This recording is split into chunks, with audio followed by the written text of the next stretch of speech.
Welcome to the beginning of yet another van life vlogs. I know, it's wild, isn't it? You're back again, here on the internet with me, Willow Storm, taking a peek into my life, living in a van. So, without further ado, I should probably get into it and explain the week I've had.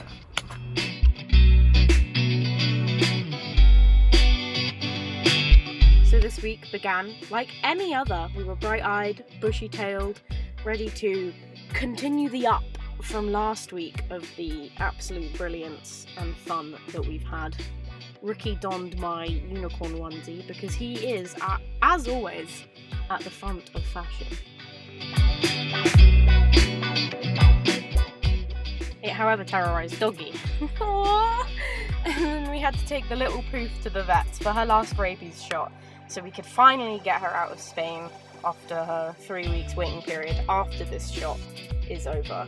And she, of course, was superiorly and infinitely unhappy about this development.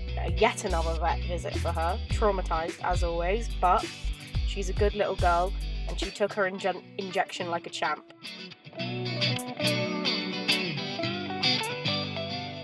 And then the week took a turn.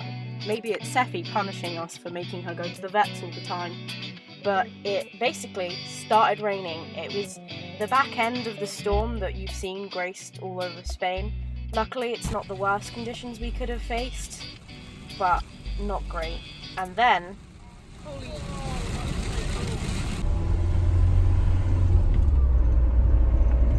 last day in the van, bros. well, So sad. hopefully it isn't the last day. Please press F in the comments. We were faced with a situation that basically ruined our entire week. Losing Juno. Basically, the travel insurance that we had been promised that there would be a way to extend it ended at its 3-month mark, and nowhere, no how, anywhere we went said, no, we will not insure you. We will not insure under 21s. How dare you even suggest we do that? And so things got incredibly difficult and incredibly upsetting, and we ended up not doing much this week because all we could focus on was the fact that we were trapped, similarly to these dogs on the balcony. We didn't know where to go from here because we looked at our options and they were not ideal for us. One of the options was to get Juno registered in Spain to a Spanish number plate. Problem with that, however, is being a Jersey vehicle, she's never faced an MOT or an ITV or anything like that. So the appropriate paperwork is missing and it's still up to debate as to whether that is even a possibility. Then we thought about maybe we're going to have to ditch the van life and figure something out. We could either try and get some very temporary insurance, length of the week, so we can get her back to the UK and do a 10-month van life there till Ricky turns 21 and we can get some travel insurance going. Or we go up to Latvia where Ricky has an apartment and we could stay there and be slabs for the next 10 months. Or we could return to Jersey, rent a flat, sell our soul to the devil and get jobs. Eek. Or a very difficult plan, getting another van that's already of European registration and get insured on it like that, so it's not travel insurance because it's European. However, the problem with that is we do not have new van money by any extent at all. We genuinely prepared enough for the year and a little bit extra to maybe get us home in case of emergency, which is what this is looking like. But it's only been 3 months since we've started this journey. It would be incredibly devastating to end it so soon. It just doesn't feel right for us. So we basically spent the entire week calling different insurances in England and in Spain with the help of a translator for the Spanish ones, obviously, to see if we could find a way of keeping Juno, because we poured our heart and souls into the build of Juno. We love her with every bit of our essence. We saw her as our home for the next year or two, or even further beyond that. We knew she wasn't going to be a forever fix, because either we'd want a bigger van or maybe we wouldn't want to do van life anymore, but we certainly didn't see it ending so soon. Yeah, there's some real feels going on about Juno right now. Just don't want to get rid of her. It feels like such a waste. So that is the predicament of this week. We are stuck, we are confused, and more importantly, we are upset. So all we could do was face every day, take Seffi for a walk, and search for answers that may or may not have been there.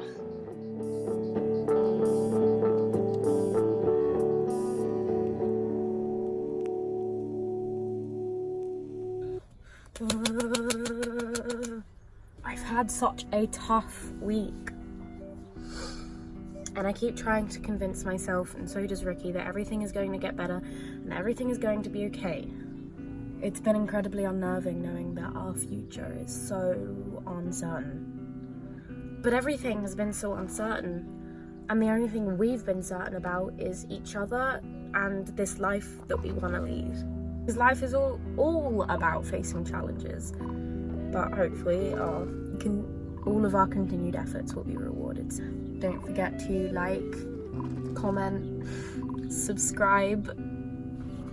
But I want to be honest and I want to be real. It's hard to be honest when you're suddenly put in front of a camera, because it has the same effect that being in front of people does to you, but almost intensified, because you can see yourself and the way you're being, so you are almost infinitely compelled to fake who you are. Not fully, but at least a little bit, because we all kind of have a need to be liked, and we do.